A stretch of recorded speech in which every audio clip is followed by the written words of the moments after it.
Yes, good morning, students. Let us have our topic continued on the binary PSK, which we are discussing in our fourth unit in digital communication subject. That is, your topic is on digital modulation schemes. Okay, already we have seen how to represent the signals, geometric representation of the signals, and we have seen how to write the equations for the ASK, FSK, and PSK. Now, in today's topic, we will discuss on binary phase shift keying, or in short, BPS. What is this PSK is? Actually, you are going to have your phase changed between different levels. So, for a binary, you are going to say bi means 2. So, you are going to have the phase to shift between two levels. And if it is going to be M array or MPSK, multiple number of changes in the phase shift can be made. So, what you are going to do is, you are going to change the phase of the carrier. The phase of the carrier is going to be switched between multiple levels in response to the baseband digital signal. When if it is going to be 2, then it is for BPSK, and if it is more than 2, then it is called as MRA PSK or MPSK. So, you are going to have your PSK information and it is contained in your instantaneous phase of the modulated carrier. So, this is going to be the modulated carrier. In the modulated carrier, you are going to have your information. Your information is going to be the baseband digital data, and usually you are going to impose this phase, and it is measured with respect to the fixed carrier of the known phase. So, hence it is called as coherent PSK. For a binary PSK, the phase states are 0 and 180 degree are mostly preferred. So, for example, you take your binary sequence 0, 1, 1, 0, 1. So, for 0, 1, 1, 0, 1, for representing 0, you are going to have the fixed reference phase. There is no phase change. So, it is normally, there is no phase change means it is represented as 0 degree. When a binary 1 comes into the data stream, then this has to be phase shifted to 180 degree with respect to your carrier, fixed carrier. So, this is the known phase, and this to the with respect to this carrier, you are going to introduce a 180 degree phase shift. Hence, it is called as coherent phase shift keying. Okay. So, you can see for a particular duration of time, the same one with the same 180 degree phase shift exists, and for the next bit being 1, the same 180 degree phase shift is maintained, and the next incoming bit is 0. So, for representing a binary 0, you have to go for the phase shift of once again 180 degree, that is 360 degree or 0 degree. So, here you can note down the phase change, or you are going to have bring the similar phase over here, and also note that there is no change in the frequency as well as there is no change in the amplitude. Amplitude and frequency are fixed for the entire modulated carrier sequence. Only your phase is being changed between the representing 0 and the 1. So, this is how you are going to have the modulated PSK signal. This is how you represent your PSK signal as a equation. So, it has got a energy, it is root of 2 ES and divided by TS. TS is going to be the symbol period. One symbol period is going to be for 1 0. Say it is going to be 4 cycles. So, for this 4 cycles, what is going to be the bit duration? So, that we call it as a symbol duration. It is TS, denoted as CS. And it is going to be a cosine function with a frequency fixed, and there is going to be change in the phase. The phase is going to be phi I of t. This I is equal to 0, 1 up to m minus 1.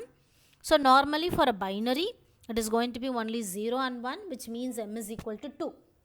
So, for m is equal to 2, your I is going to be 0 means you are going to have there is no phase change, and it is taken as phi 1 0 of t for representing 0. And if it is I is equal to 1, that is representing binary 1, it is 2 pi by 2, that is pi. You are going to introduce 180 degree phase shift to the original signal. So, this is the general expression for representing a PSK. What about your binary PSK? So, you can see the analytical expression for your PSK signal, it is amplitude A into g of t, that is your signal pulse shape, into cosine of omega ct plus phi I of t. You know this is going to be the carrier phase, this is the amplitude and the signal pulse shape, where the carrier phase has to be determined because it is going to shift between two levels. For phi I of t is going to be 2 pi I minus 1 by m, that is where I takes value from 1 to m, or in other words 2 pi I, here you take it from 0 to m. Either way you can write the expression. And where this A is going to be root of EB, that is going to be the energy signal, it is 2 EB by TB. That is your rectangular pulse is taken as g of t, which is root of 2 by TB. And A is going to be the amplitude. So overall signal is, in place of A you can substitute root of 2 EB by TB or 2 ES by TS, where TB is the bit duration. So this is once again explaining how they are going to introduce the phase change between your 0 and 1. So it is taken as 1, 0 and 0. You have introduced a phase shift. So normally it is going to be, you can note down another phase change of minus 90 degrees taken into account. So this comes under M array category, more than 2. Okay.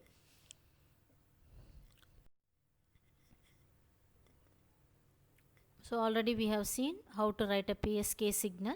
So instead of taking this as cos A plus B, you take it as cos A cos B minus sin A sin B, so that you can represent the two orthogonal functions. We already seen what is orthonormal basis function, psi I 1 of t and psi of 2 of t. If you are going to get the product of it and integrate it between minus infinity to plus infinity, the resultant should be 0. So here you can write this equation as cos omega t, where 2 by t, root of 2 by t cos omega ct is taken as psi 1 of t, and similarly root of 2 by t into this sine of omega ct is going to be, sorry, here cos doesn't come, it is a mistake, it is sine omega ct. So it is sine omega ct, this value is taken as psi 2 of t, and these two are said to be two orthonormal or orthogonal functions, one and only if you are integrating from minus infinity to plus infinity, psi 1 of t into psi 2 of t into dt should be equal to 0. So this is the concept behind the orthonormal basis function. Suppose if it is going to be M array phase modulation, it is M is equal to 2 to the power of k, where k is the number of information bits per transmitted symbol. So normal BPSK is per transmitted symbol is going to be 1 or 0, just 2. But if you are going to have M array, it is 2 to the power of k, means if k is equal to 2, it is going to be 4. 2 to the power of 2, it is 4. So what is the possible combination? 0, 0, 0, 1, 1, 0 and 1, 1. So how many bits you are going to transmit? You are going to transmit 2 bits. Okay. So information bits per transmitted symbol is going to be here 2 bits are going to be transmitted. So you can have, if m is greater than 2, you can have as many as symbols possible, like S1 of t, S2 of t, Sm of t. Whereas in the binary PSK you have got only two things, one is S1 of t and S2 of t, or S0 of t or S1 of t for representing 0 and 1 for representing 1. That is one without any phase change and with 180 degree phase change. Now we will see how you are going to generate a BPSK signal and at the transmitter end, and how to detect that phase shifted keying at the receiver end. So you are going to have a binary data sequence of ones and zeros available, and this has to be line coded. What type of line coding technique you are going to use is polar non-return to 0.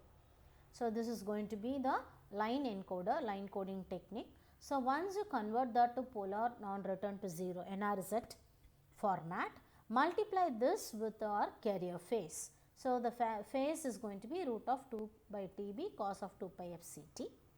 If it is going to be plus phi I of t, then it is going to be 0 phase, and if it is going to be pi, then it is going to be 180 degree out of phase. So this is given to a product modulator. So your carrier is just multiplied with the incoming non-return to 0 pulse, and it results in a binary PSK S of t. So this is how you receive the signal, and it is going to be a coherent detection. So received signal is going to be x of t. You are multiplying with the same carrier which is used at the transmitter side, phi 1 of t, and integrate this over 0 to tb into dt. So the whole thing together is called as a correlator, coherent receiver. So you are going to have x1 after integrating it, and this is passed on through a decision device where you are going to have a threshold fixed. Since it is non-return to 0, it is going to be having a threshold fixed at 0. So whenever you are going to have the signal above the 0 threshold level, then the bit, incoming bit, is considered as a 1, and whenever it is below the threshold level, 0 is the threshold level. So whenever a symbol is present below that 0 level, a negative voltage, then the symbol is considered as 0. So this is how your decision making device is going to work based upon the incoming signal. Above 0, the bit will be chosen as 1, and below 0, the bit will be considered as 0 was transmitted, and you retrieve the original baseband signal. So this is how you are going to have the coherent detection possible. You are going to have a required phase information, and you are going to mix that with the locally generated carrier, that is phi 1 value, phi 1 of t value, and this is going to be get multiplied, and it is going to result in components at 2 Fc. So you are going to have a low pass filter eliminated the high frequency components, and the output of the low pass filter is sampled once per bit period, and this sampled signal is given over the decision device. So the decision device is going to decide whether the bit received is 1 or 0 based upon the threshold you fix. Here you are going to use polar return to non-return to 0 format. So the threshold is fixed at 0, and for all the positive values it is considered as a 1, and for all the negative values it is considered as 0. So what happens if it is going to be M array PSK? So M array stands for many number of symbols possible. Okay. So your phase is going to change with respect to M. I is equal to 1 to up to M. If it is going to be 2, 3 like that, how many number of signals you have to generate? It is generated as I. So this value will be S1 of t, S2 of t up to Sm of t, and here also you have to expand these terms into two basis functions, psi 1 of t and psi of 2 of t.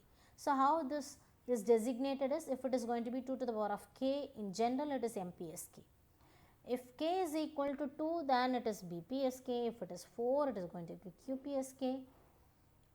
Sorry, not k, k is equal to 0, then it is your normal PSK. If it is going to be 1, it is BPSK, that is M will be 2. M is equal to 4 means k is equal to 2, that is QPSK, quadrature phase shift keying, or 8 PSK and 16 PSK, and it goes on like that, 32, 64, that is it is raised to the power of 2. Okay. Yes. Thank you.